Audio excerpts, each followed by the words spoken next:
Guys, Mrs. Drossett here. Today we're going to talk about how we can identify the types of conics when we're given an equation. And we have to realize that equations can be written in both general form and standard graphing form. And a lot of times we're just used to seeing them written in standard graphing form, but they can also be written in general form. I want you to look at this. This is an ellipse in standard graphing form. What we've done, we've got 2 in the x direction, 3 in the y direction. So we would have, our major axis would go in the vertical direction. But if I were to take this equation and multiply through by 36, I'd end up getting 36 divided by 4 is 9x squared. 36 divided by 9 is going to be 4y squared. And 1 times 36 is 36. These are the same equations. These would result in the same ellipse, okay? They're just in different forms. Graphing form, general form. So we want to be able to identify something that's in general form as either a parabola, an ellipse, a circle, or a hyperbola. So if we are given an equation that's in this general form here, then we want to know these kind of rules about it. So if A equals B, then the equation may define a circle. When does the equation not define a circle?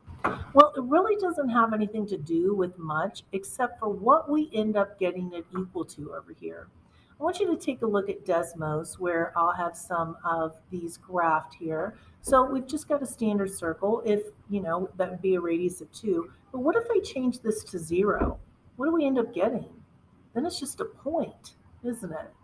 Okay, we just end up getting a point. What if this is equal to a negative number?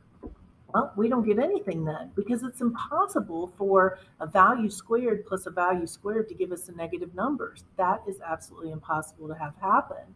So therefore, we need to realize that this is not going to define a circle when the right side of the equation is less than or equal to 0. We will not get a circle then. If it's equal to 0, we get a point, and if it's less than 0, we get nothing. It's not even possible to graph that. Okay, so what about if A and B are different? So A and B have different coefficients, but they do have the same sign. Then we're saying here that the equation may define an ellipse. When does it not define an ellipse? Well, let's take a look back here at Desmos again. So if we go back here to our Desmos, and I'm going to change these coefficients to let's make this coefficient 4, this one 9, and we'll keep it negative for now. See how it can't be anything again? So it's the same kind of thing for this. Let's see, what about if it's equal to 1? Is that okay? Sure. Then we get an ellipse, right? So there are different cases for this too. As long as this number over here is greater than 0, we're fine. If it's equal to 0, well, now we're just back to getting that point of 0, 0, because those are the only x and y values that are going to make that true. Okay, so there's a lot that kind of goes into this. So again, it's the same kind of thing. It's not going to define an ellipse when that right side is less than or equal to 0. Then we're not going to get an ellipse any longer. All right, let's take a look at the next one. What about for a hyperbola? Well, hyperbolas are going to occur when A and B have different signs. Then we're going to automatically get a hyperbola. I want you to see this again on Desmos because this is kind of cool. So let's make this into a hyperbola. So all I have to do is change this to subtraction, and I can make this equal anything, and I get this hyperbola. Now, it doesn't even matter if I have the same numbers, the same coefficients. See how they have opposite signs? So therefore, it's going to be that hyperbola. Now, what's going to happen if I change this to plus? Turns into a circle, doesn't it? And that's because we have these coefficients that are exactly the same with the same sign as well. So that turns into a circle. I change one of them. What's going to happen? What do you think? Turns into our ellipse, okay? So just being able to look at an equation in general form and figure out what kind of shape we have. So what if the difference of 2 squares is negative? Okay, now I want you to look at this though for this hyperbola case. So now I'm going to take this, I'm going to make this subtraction, and I'm going to make this equal to 0. What happens then? Well, now I just have these lines, don't I? Okay. Watch if I make it equal to a negative. I still have a hyperbola, don't I? So for this case, it is okay if that difference of those two squares is negative, because all it does is I would divide that through by -9, so it doesn't matter. It's not going to affect the shape, okay? So for this one, I'm going to have a hyperbola as long as that right side does not equal 0. If it's negative, it's fine for a hyperbola. If it's, you know, negative, all that happens is that direction that it's open, because it's going to flip that around. Okay, so as long as that, I should have said right side. As long as that right side does not equal 0, we're going to have a hyperbola. Okay, if only the x or y is getting squared, meaning that a or b is equal to 0, then we're going to get that parabola. So just, we've only got an x squared or a y squared term, not both. Let me show you what I'm talking about here on Desmos. So if I take away one of these squared terms here, and I just make it like this, and let's make this equal to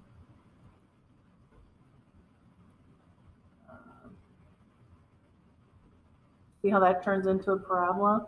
So only x is getting squared. Now I can make it so that only y is getting squared. Let me get rid of the x getting squared. Okay, why is that happening? There it is. I was going to say, we're just not seeing it. So it's still there, okay? So as long as only x or y is getting squared, then we're still going to have that parabola. So we don't really have to worry about that. For closed figures, you must check to determine whether real solutions exist. Which of the conic sections are closed? Okay, well, the closed conic sections are going to be those circles. What else? And ellipses. Those are the only two. And that's the reason why this situation happens, right? Is because those are closed conics. Whereas the hyperbola is open at the ends. It really has that big gap there. Okay, so let's look at these. So right here, we have an x squared, we have a y squared, we have different signs. What do you think it is? Should be a hyperbola. Okay, you could graph it and check it if you wanted to. You could use Desmos to double check it. All right, let's look at this one. We would take this over, it would become positive. We'd be adding more and adding more. So it's going to stay positive there. What do you think this one is then? Look at the coefficients of x squared and y squared. Yep, it's going to be an ellipse. Okay. What do you think on this one? Only the y is getting squared, not the x. What's it have to be? Parabola is right. All right, check out this one. If I take this over to the other side, it's going to become negative. So this would actually turn into x squared plus y squared equals -2. I'm dividing by 10, and I'm taking that over. Is this possible? Nope. This is not going to be anything. So this is none. Those are the harder ones because you got to check that on those closed figures. You got to make sure that it's greater than 0 over here. All right, what about this one? Well, first I'm going to multiply it through by -1 so I can see it better.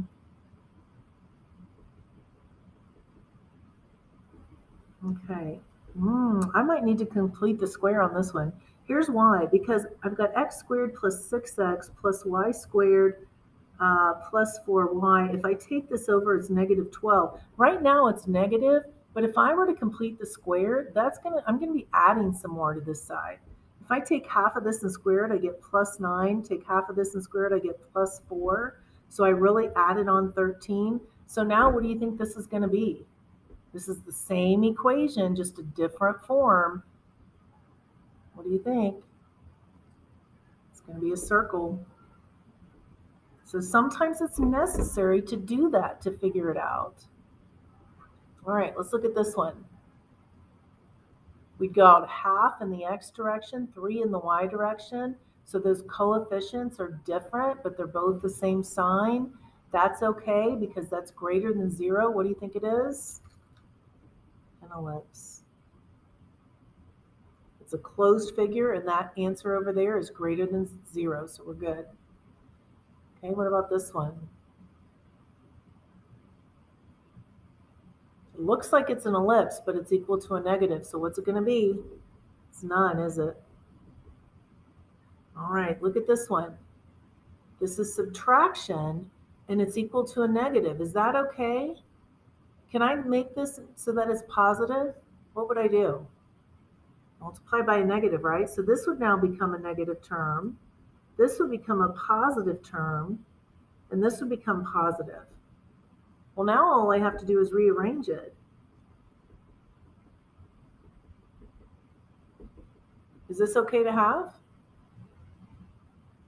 Sure, this is just a hyperbola, isn't it? Okay, so it's okay on those open figures, those hyperbolas and those parabolas, it's okay to have that negative over there. We don't want to have it equal to 0, or it just ends up being the two lines for the hyperbola. But in this case, when it's equal to that negative, that is absolutely fine. Okay, so that's the kind of thing I want you to do on your worksheet. I want you to go through and just be able to identify what type of conic section it is. You know, sometimes you don't have to do all this work here, but because that was negative right there at the beginning, if that had been positive and I knew I was adding on more, I wouldn't have cared at all. But because it was negative, I had to make sure that I was going to add on enough to make it turn positive. All right, hope you're doing well with all this. We have our quiz coming up soon. Have a great day. I'll see you in the next video.